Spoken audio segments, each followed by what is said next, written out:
Hello, everybody. I'm Kipp Snow. I'm the director of the Transportation Distribution Logistics Institute at the Community College of Baltimore County.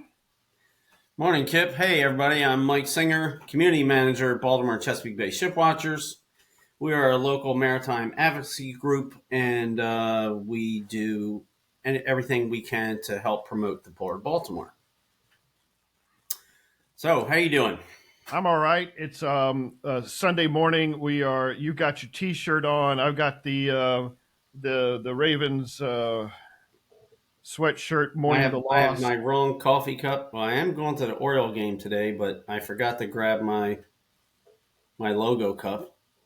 Shows how tired, behind, and unprepared we are for today.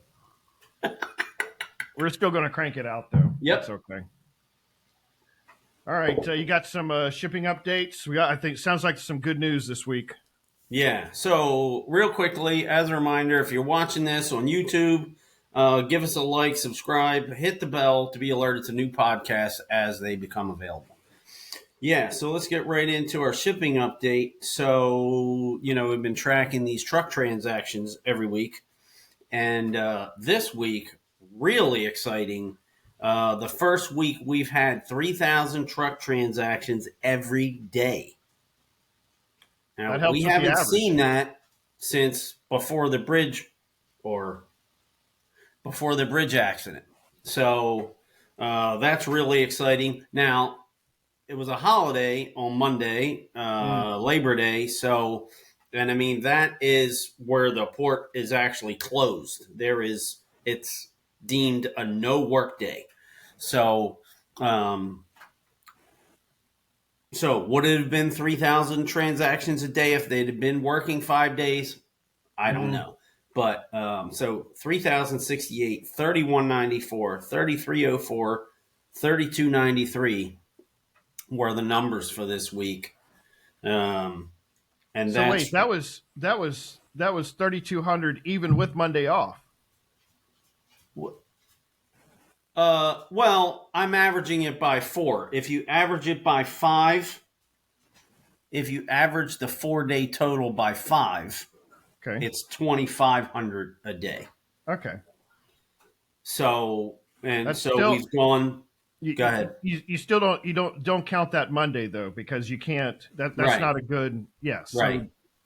So the 3,200 is a good number. Yeah, it's a great number. And so then what I do is I take the last 4 weeks, right, and I just total the averages. So going back a week, those 4 weeks were 9,906, and for the current month, it's 10,985. So we bumped up our average per week by 1,000 truck transactions. So things are really trending in the right direction. Those are all good trends. Absolutely. I'm excited for all our port peeps that. There was an awful long time of leanness where there wasn't the amount of quantity of work that they were used to. Right.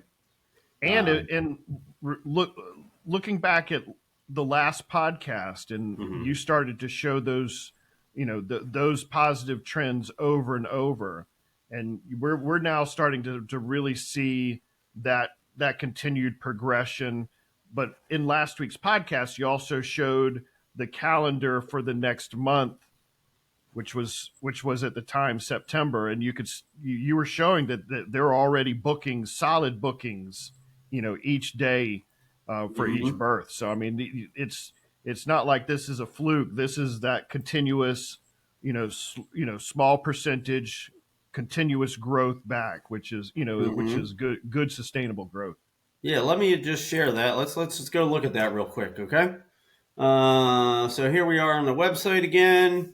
One of these days we'll go through all this stuff. There's a lot here. I keep going to this shipping links and going to the schedule, and it's part of what we're talking about. It is very important, but there's a lot of stuff on here. Sure. and maybe But one day. the listeners can go out also. They can come to the website and dig through it on their own a little bit, can't they? Oh, of course. I Yeah. just, I thought it'd be cool to highlight it one Oh, day. absolutely. Absolutely. So we'll go to shipping links, container schedule, and let's just poke around. I mean, nice. So you can see September's pretty full, which is great. It's, I mean, look at how many days have more than one ship. Yeah. Let's count the days that only have one ship. All right. 1, 2, 3, 4, 5, 6, 7. It's not a lot. I mean, that's And this looks fuller than the last podcast. right. And it's, keep in mind that the schedule is public, and they do update it. There's a lot of flex in it. Remember, like, wasn't it the 14th here? Wasn't it the 14th that was like nuts, and it had 5 ships in it? And I was like, that's not happening. There's only room for 3. Right. And I knew it would flex a little bit, and it looks like it did. But now, Monday the 16th is nuts, and that's got 4 ships on it. So it's constantly moving, and we have people in the camera chat who actually go out and track the schedules on the carriers like Maersk, and they're looking at, and they're like, oh, well, this one's here, and they're doing tracking. I've got, they really, I mean, I thought I had this illness bad. I mean, they've got it worse than me. They're out going, they're out, tracking other carriers' websites and looking at the difference between the schedules, and oh, well, this ship's down in Norfolk and they'll never make it up here. I'm like, you guys rock on. I don't have time. So what you just described is, you may joke and say, okay, well, I'm the shipping nerd, and I'll group myself into that classification also. But Attaboy. looking at all of those things, but that's just what the role of a freight dispatcher is. In every mode, you have dispatchers who look at how you organize the movement of cargo and freight on vessels in and out of ports and terminals and warehouses and the alike. I mean, that's the thought process. That's the actual job related to that. Mm-hmm. Yep. And so here's a quick look at October. So it's a month out, right? So it's not going to be full now. Yeah, but you're already getting scheduling in place for mid October. That's right. What if we go to November? I wonder if Evergreen is. Look at that. Yeah, that is. I'm just going to say. I mean, I know people are like, people are probably like, just take the slider and skip past this whole part in the podcast because they're probably tired of hearing me say it. But that is exciting because for so long, Evergreen was the last shipper to come back, and now they're the most dedicated to their schedule. They've totally flipped, right? So I think that's great news, and the fact that they're now scheduling 60 days out. Right. That's what. That's what I'm trying to say is that they went from, geez, I don't know if we can get back or whatever, and now they're more committed to their schedule than anyone else. I know we talked about these numbers, but sometimes it really helps to actually see a graphic and put your eyeballs on, something that actually illustrates. So this is this week. These are and if we highlight it, you can see the numbers come up here for the truck transactions each day.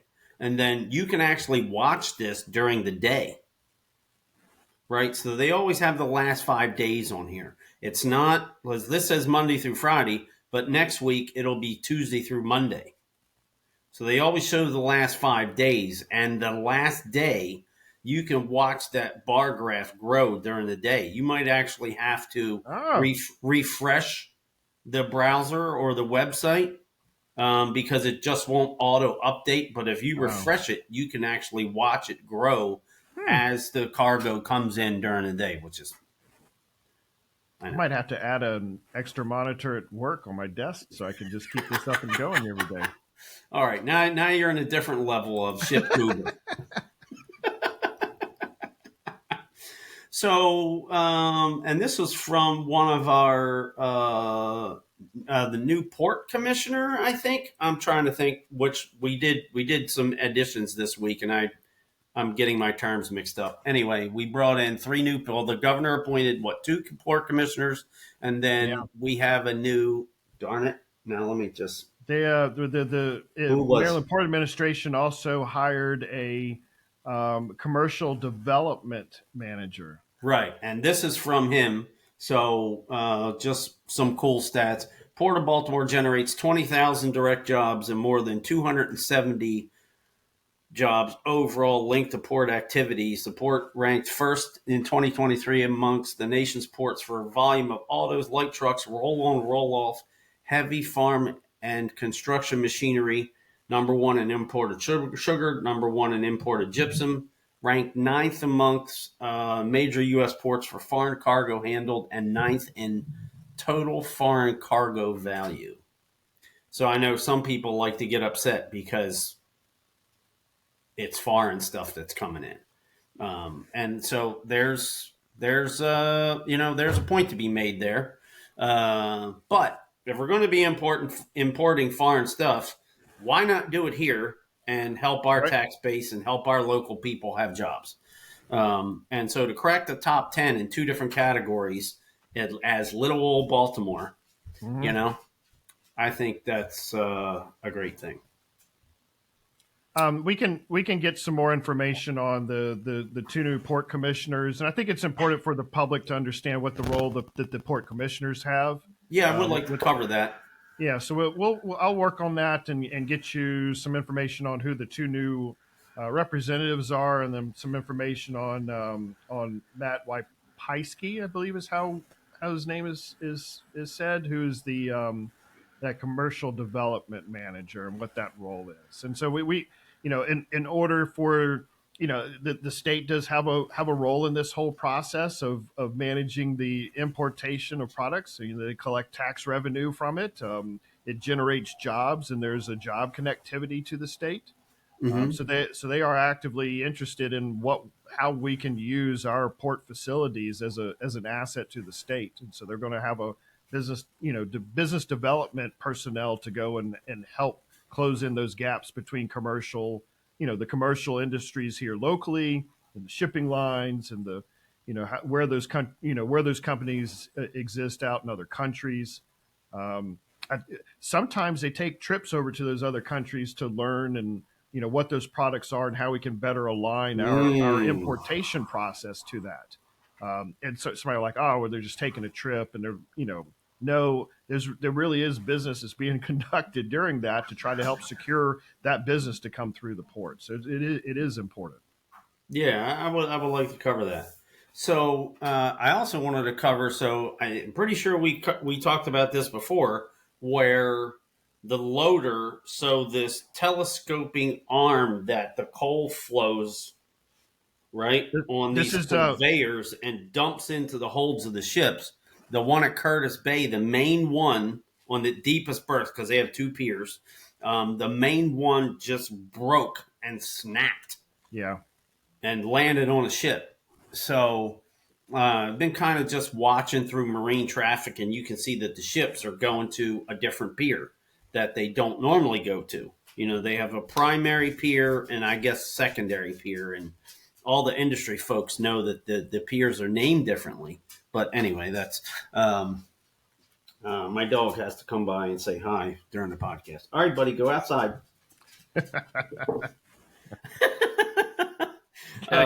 Guest segment there. Yeah, guest segment.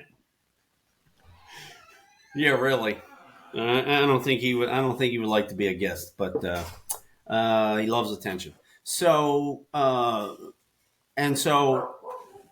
from one of my sources at the terminal, who, it's funny, I can joke about this. He's like, I think I like being called a source. Yeah, okay. So he said he said it's rather amazing how fast it all took.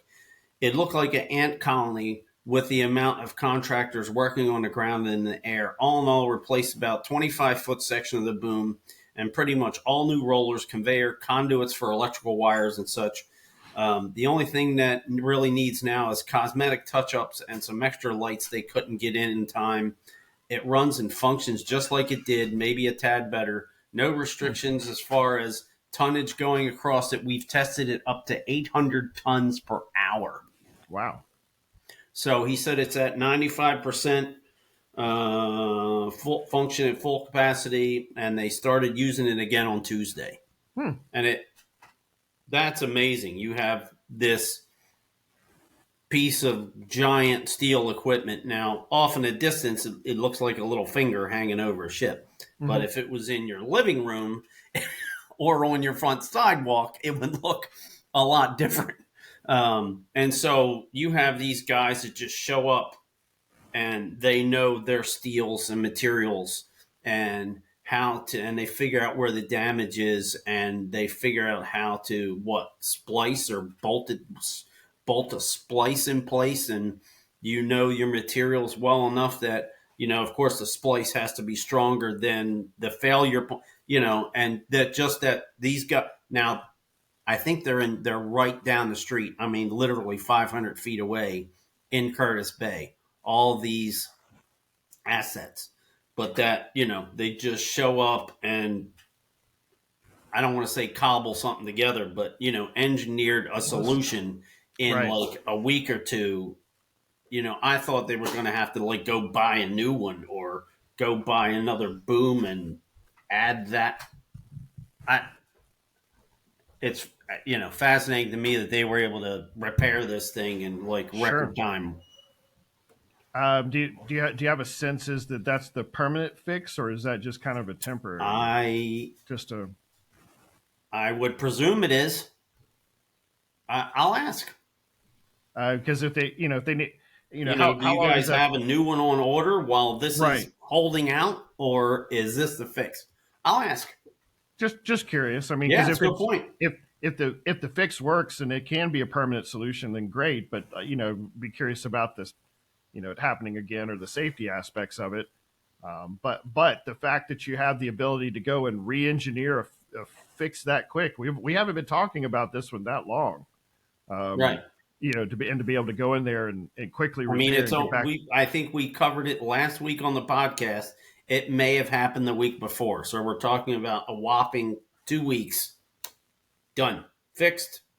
Move on. Bring the big ships back in. Right. But I will say these are professionals, and this is their job, and they know when these types of situations happen, they probably have fixes or corrective actions or a plan in place that, it says if this this happens, we've got this this process ready to go to implement to keep our downtime as low as possible. Right. Yeah.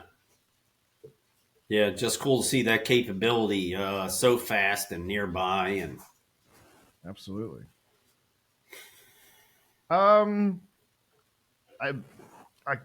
feel like I'm beating a dead horse at this point, but the Dali, there's still updates people love to talk about this stuff, and especially my buddies on the camera chat are borderline obsessed with the Dali and all the cranes, and they know the cranes by name and where's the crane going, and I mean they're fascinated by this stuff. So the Department of Justice launches inspections of Dali as a ship prepares to sail for China. So I heard it was September 17th is the target date. Okay. That was from an article in the Baltimore Sun. Okay. So container ship Dali preparing to depart the United States. Before the vessel departs, the U.S. Department of Justice informed the courts that it will perform inspections and testing on the Dali, while other legal wrangling also continues. In a letter to the District Court Judge of Maryland, says it is taking the action along with other claimants and prospective claimants. So we're talking about adding The testing started on the 5th and may run through the 14th. The Department of Justice did not describe the nature of the tests and inspections that it was planning. Um, Experts are suggesting that this could indicate the Department of Justice will seek court claims which could involve recovery costs of clearing the Baltimore Channel or the cost of replacing the bridge. So, yeah. You got any thoughts? It says there is still more investigatory.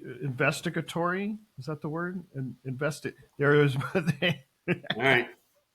You're on for one. Yeah, there's one. They still have more investigation from the legal aspects of this. Yeah, I knew you could do it. Yeah. So we will continue to watch and monitor.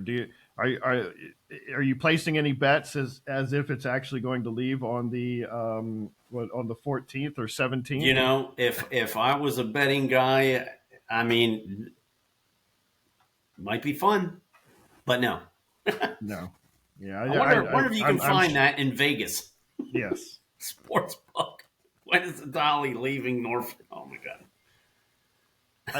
I bet you that there's somebody listening who might be able to tell us what the odds are for that date. Yeah, sure.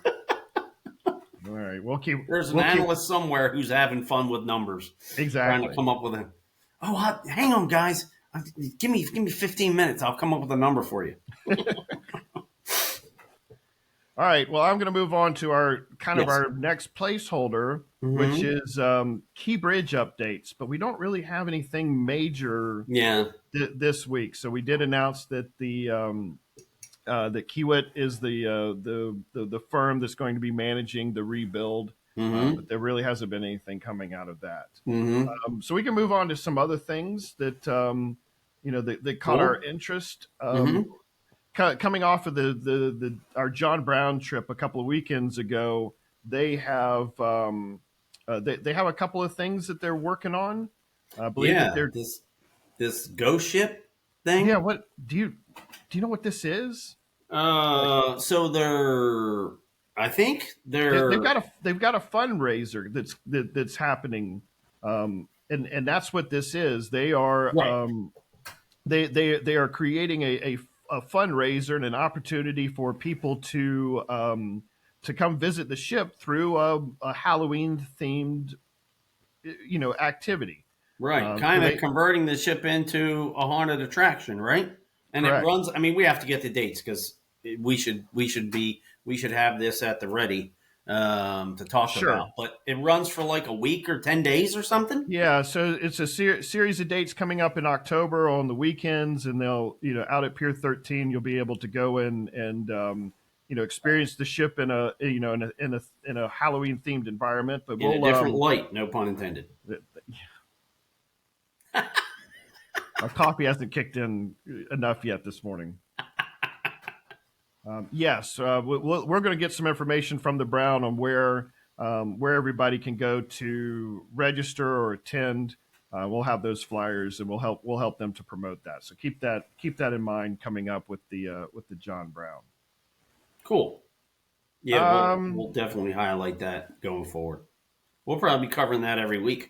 Yeah, well, I'm sure that we'll be doing that. Maybe if we can get a chance to do some quick interviews, or maybe have somebody from the Brown on here to help promote it. So we know that there's a guy it's his vision. So this ghost ship idea is his vision from a, I don't know, decoration standpoint. That's probably not the right word. But you can imagine his passion about this. Maybe we should try to get him on here. That might be a really good idea. All right, we have some homework. Yeah. So normal. Yep, absolutely. All right, so you brought up something this week to me about Volkswagen. Now, yeah. I'm not. So I'm just So I saw this thing. Let me see. Did I write down where I saw? No, I did not. But so we know that Trade Point Atlantic has two large ro facilities over there. Two brands moved from other places in the port over to Trade Point Atlantic, and I can remember when there weren't a series of big ro going in there, and it's kind of a smallish channel, and it's really, I mean, I can see the ro from where I'm sitting if they're over there. And so I can remember when they weren't there. And so I see this thing and I know they're imported from Germany. And so I see this article, very serious situation. Volkswagen could close plants in Germany for the first time in history. In a statement Monday, the German automaker, one of the world's largest car companies, because it's Volkswagen isn't just Volkswagen, it's like 11 or 12 different brands. Yeah, it's so a conglomerate. They own a lot of. They said that it could not rule out plant closures in its home country. Other measures to future-proof the company include trying to terminate an employment protection agreement with labor unions that have been in place since 1994. Yikes. And so this is just me being speculative that, hey, I wonder if this could affect shipping here. Again, just speculation, but all right. So here's some points to think about. When we are talking about shipping, and we talk about ship movements and terminal usage and volumes.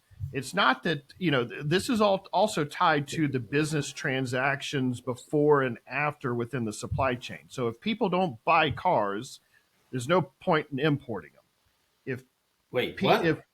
Yeah. I mean, you can import them. They're just going to sit. I mean, why would a company manufacture inventory that just sit there? They're creating inventory to be sold, not to just sit there. Okay, so if people aren't buying it, then you don't need to make it. But you also have to look at some of the business decisions and the overall health of the company. And if you think about what's happening with Volkswagen over the past 5-10 years, they had a big diesel emissions issue where they had to recall a significantly large number of diesel cars in the U.S. So there was some legal action associated with that. So their finances have some issues. They've also had a strategy here recently to move more towards an electric fleet, an all electric fleet, and invest in that. And some of the trends here recently haven't shown as much, still a strong growth in that market, but that's an emerging market, and that's very difficult to try to go and build an industry around something that's new. So they've got some challenges. The point that I'm saying is there will be a direct impact here to the Port of Baltimore because of maybe some of those decisions that are made elsewhere. Now, you made a point. You said there was 11 brands that fall under Volkswagen, which something is like that. Yes, Porsche and Audi. And I don't have the list, but yeah. And there's a whole bunch of European brands and other markets that fall underneath that. So, some of that may ebb and flow. Maybe they're looking at some offshoring.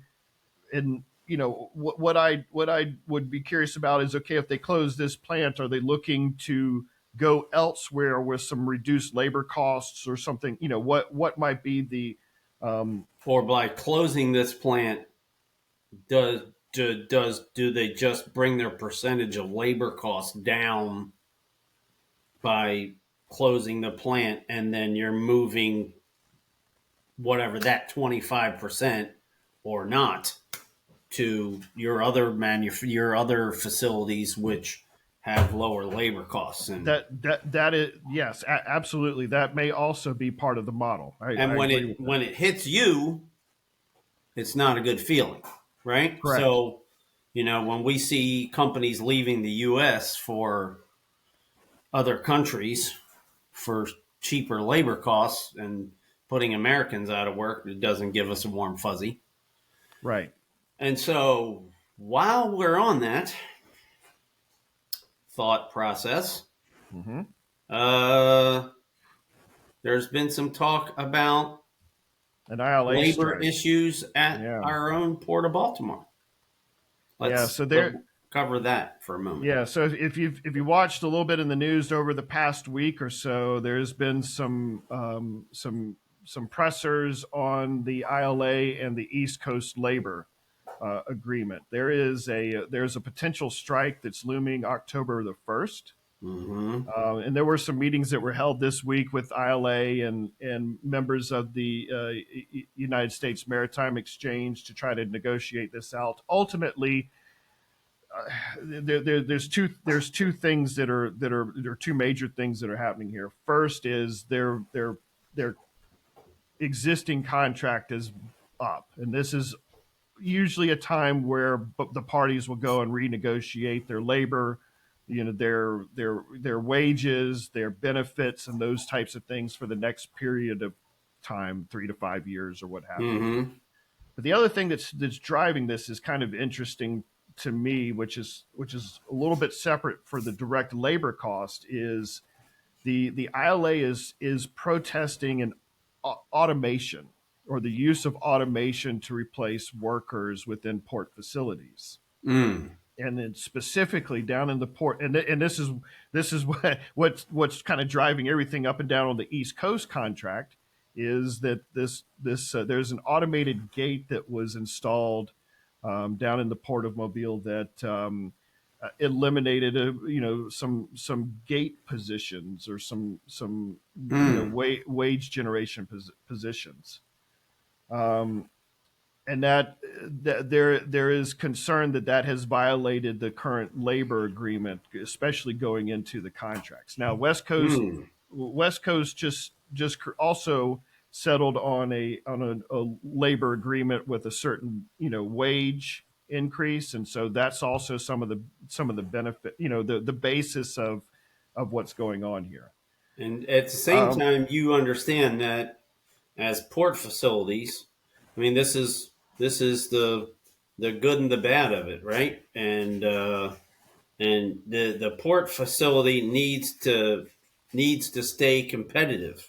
Yep. How do you do that? You do that by reducing costs. What's one of the ways to do that? By automating things. But we certainly doesn't give a warm fuzzy when Right. your friends, neighbors, business associates might be out of a job. So how do you?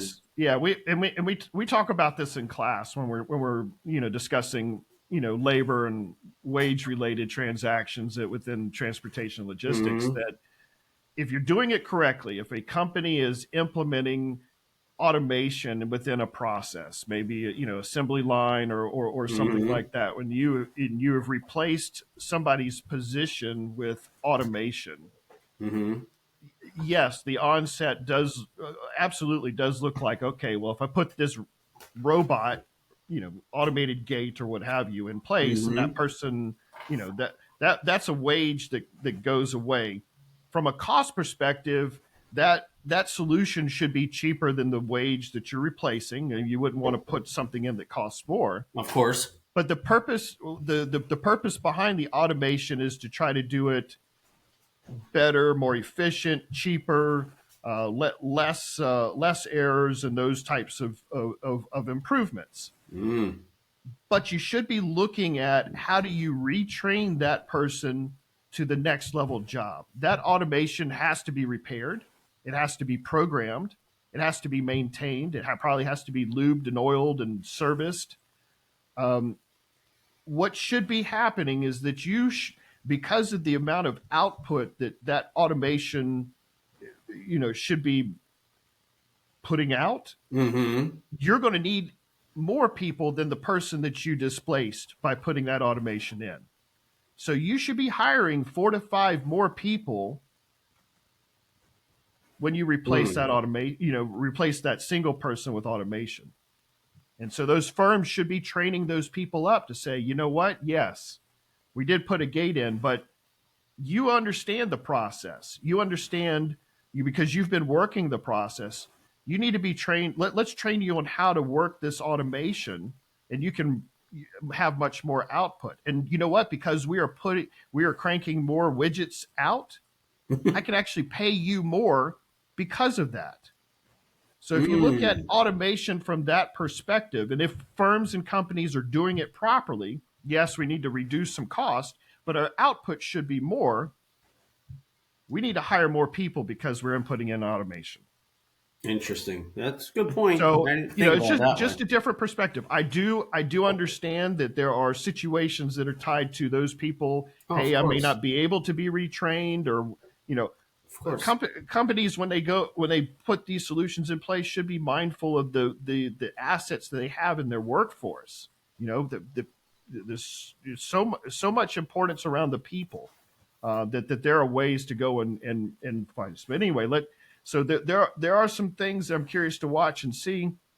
I've had some kind of candid off conversations with some industry people here locally. Some of them are a little concerned. Some of them are not so much concerned. They feel like that this will get resolved before the October 1st deadline, but there's still that potential opportunity for a strike and maybe some stoppage of work. And I know for a fact that some of the workers, some who are sources that I use, are concerned. They're worried. Yeah.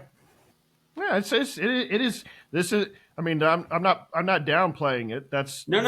Of course not. No, but I think it's rare the person who has 10 years of salary in the bank, and they're like, if my job gets interrupted for a month, so what, right? I mean, we're all kind of, we need our jobs, and we might love our job, but we need it, and so, No, it's definitely an impact that has to, that we'd happened to me 9 months ago, or a year ago, it was sure. It was scary. So, all right, so something to take a look at. Yeah. So you want to do our week in port history? Yeah. So you and I discussed this, and you brought to my attention that this is the week of 9/11, and so back in 2001, I'm in some of my classes, I'm starting to reference. You're having to do that because the folks that are in your classes are so young. They weren't alive when it happened. They're just reading it in a textbook. It's just one of those old things that you old people talk about. Yeah. So they're looking at it as if I was looking at World War II or Vietnam. I mean, I get that I know that it happened, but just that concept, and that I remember it firsthand, and then trying to explain what was going on in to a classroom full of students who don't understand is kind of an interesting. Right. It's an interesting dynamic for us old guys, that there are people who are coming up who just, they're just reading about it. They don't have the knowledge. They didn't live through it. So it's interesting. So this week in Port of Baltimore history, yes, there are some September dates around the Revolutionary War and Francis Scott Key, and what was happening with the Fort McHenry during that time, in the month of September, but specifically a little bit. So what you're trying to say is we dropped the ball here. No, in the podcast. No. But I thought it was important. It's cool. No, but I think it was important. Have lives. We can't think of everything, and it's fine. But I think it's important to bring attention to the Port of Baltimore and 9/11 history. So there's a couple of things, a couple of nuggets that I think are of importance. The comfort, the hospital ship. So it was here during 9/11, and on 9/12 it left the port in response and headed up to New York. Oh, that's right. Yeah, so we had the USS Comfort that had that was one of our direct connections to the That's a good 9/11 one. event. I didn't think of that. Yeah, there was also right in the moment we had some McAllister tugs that were in the harbor in New York. Not any of our Baltimore base, but Right. we do have connectivity with that company Mm-hmm. here. They were involved in the rescue operations.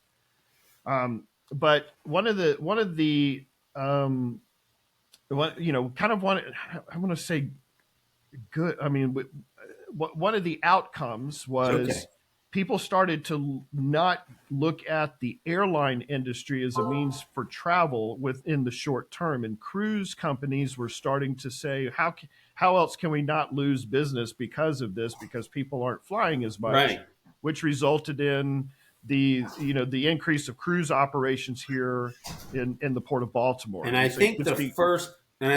first ship that came that decided to do regular cruises out of Baltimore, I mean, they had to do it at Dundalk Marine Terminal because, Mhm. now we all know, it's been 20 years and we have this cruise terminal set up, with a building and, with the ramp to get on the ship and it's Mhm. all set up.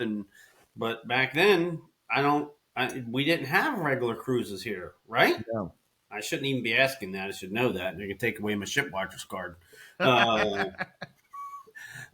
So ironically, like you said, one of the things that came out of it was that cruises came to Baltimore. And so we've had two companies regularly cruising once a week out of Baltimore for I don't know how long. But I'm glad they're here. Yep. So that was something that came out of that. If you haven't been down to the World Trade Center building in downtown Baltimore, Great point. there is a memorial to 9/11 out front. There's a piece of steel from one of the towers Great that's point. memorialized in a statue there. So if you're looking for some place to commemorate and remember, maybe take a walk to the World Trade Center building downtown Baltimore, and you could pay respects there to the Awesome. the Those that statue that lost they their have. lives on So that day, yeah. So tomorrow, and then maybe I will get you this link and you can pop it in. okay, I don't even know if there are any tickets left. But tomorrow I'm doing a history of shipping in the Chesapeake Bay cruise on a 70-foot sailboat out of Annapolis Harbor. really, okay, Yes. excellent. So Oh, wait, you're leading this, and people can yes, pay. I'm giving the talk on the history of shipping in the Chesapeake Bay. Can you give me a discount on my ticket? Is that? I I am sorry, my friend. I cannot. I can't even get a. I'm not sure if I can get my wife a discount. Oh, Okay, okay, all right, then that's fair. Then all right, so you're just a little bit south of that, just in case you didn't know. okay. I know where I fall in the pecking order. Yeah, so they came up with people are always, how can we get better business or how can we have, and they come up, so somebody came up with, these history cruises and they have them on Mondays. Okay. Last year I did 3 or 4 and they were so successful that they brought in a whole bunch of new subjects and people to talk that I only got 2 this year. Oh wow. Okay. All So right. good and bad, right? Because I was like, oh, I love this. Yeah, I want to do this like once a month. And they're like, well, kind of busy. Like, oh, You did so good. You talked yourself out of a job. how about that? How about that? All right. Yeah, So so tomorrow, 5:30, I think the boat leaves from right there at the Waterfront Hotel. If you're driving with the Waterfront Hotel on your left, you go just past the Waterfront Hotel. There's a parking lot there. parking lot. That's where you park, right there next to Pussers and Okay. the Woodwind Cruises. Yeah, 5:30 to 7:30 winds up being a beautiful sunset cruise, and we'll talk about shipping in Chesapeake Bay. So that sounds pretty neat. Kind of cool. And one thing that I wanted to cover, I've been wanting to cover this, and to be honest with you, it got lost in the pile. Now, you guys don't have this at your house, right? Where stuff comes in and, and mail comes in and, you just have like a pile of stuff. And then then maybe you have a party and then the pile of stuff gets moved to another room and then you forget about it. See, you guys don't have those problems, right? It's just no. That's I knew exactly. Yes, to a T. You guys described it. So this is a guy who likes what we do so much with the Shipwatchers that he has basically volunteered his time to help us build our website. So the website that I talk about every week, he has probably built 90% of it. Cool. Out of the kindness of his heart because he likes what we do. So he ran into an artist and he sent me this print from Colin Cessna of his painting of the Key Bridge. Just really kind cool. Of a nice gift to send out of appreciation. So it was really nice. I don't know if he wants me to just call him straight out. So I won't use his name, but it came with a card. Mike, a friend of mine painted this picture, and as soon as I saw it at his art show, I thought of you and what you have done to capture the Key Bridge, the remarkable past, present, and future. Your efforts of the Chesapeake Bay Shipwatchers Group are appreciated worldwide. And so this is from April. So what he means by that is we put up this we helped put up this camera, and the world saw this tragic accident. Please accept this token of our friendship and appreciation for all you are providing to the community. So when you're having crazy days and me and my admin friends are being driven nuts by people who are being difficult, and sometimes I want to just go to Facebook and hit the darn pause button and just have a life that doesn't have anything to do with Shipwatchers. Sometimes you get stuff like this and kind of makes it worth it. And so this is our Key Bridge logo that we had commissioned a couple years ago. Is that the new stickers? 3-inch stickers. And so I've been giving them away. Okay. Now, some folks are like sending me $1 or $2 or whatever. But it's amazing how excited people are about a couple of stickers. So, I saw a stupid ad on Facebook and I was like, 100 stickers for, you know what I mean? I mean, I can, that's like free advertising. I can put that in my costs of, and so kind of cool. How can somebody get one of those stickers? Well, probably what I've been doing is I've been asking people to send a self-addressed stamped envelope. Okay. Because that way I don't have to write down a bunch of addresses and we're eliminating a variable, right? I can't screw up your address if you write it down. And when you're taking a bunch of orders, even if they are for basically free stickers, there's going to be an error in there somewhere. Sure. So, like we talked about for the podcast, if you email me with podcast suggestions, criticisms, you guys talk too loud, you're too close to the camera, don't show me your coffee cups, I don't know, whatever. Or if you want a sticker, send me an email, mike@baltimoreshipwatchers.com. Okay. And we'll go from there. We'll figure that out. Right. Okay. Good. I think that's all I got. You got anything else? My coffee cup's about empty, so I got to go to the coffee pot anyway. That is our hourglass for the podcast. Coffee cup gets empty, and then it's time to quit. All right, sir. We do have. We are working on another video of our experiences from the John Brown. We did take a lot of B footage. I'm still coming through all of that to try to put something together, and then The Herculean test, sir. yeah, quite a bit. So we still have some things that we're working on with that. So all right, you want to close this out? Yeah.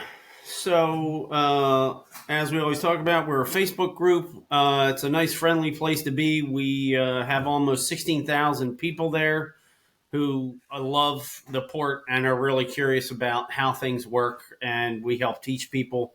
We've got the website, and on the website, you can get to the live stream camera. I mean, incredible sunrises. You can watch ships go by live.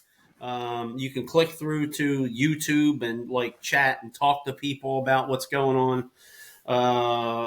There's a link to the podcast. There's a link to these T-shirts that I have on, ship schedules, port maps, even pictures of all the different types of raw materials that come in, places to go watch the ships.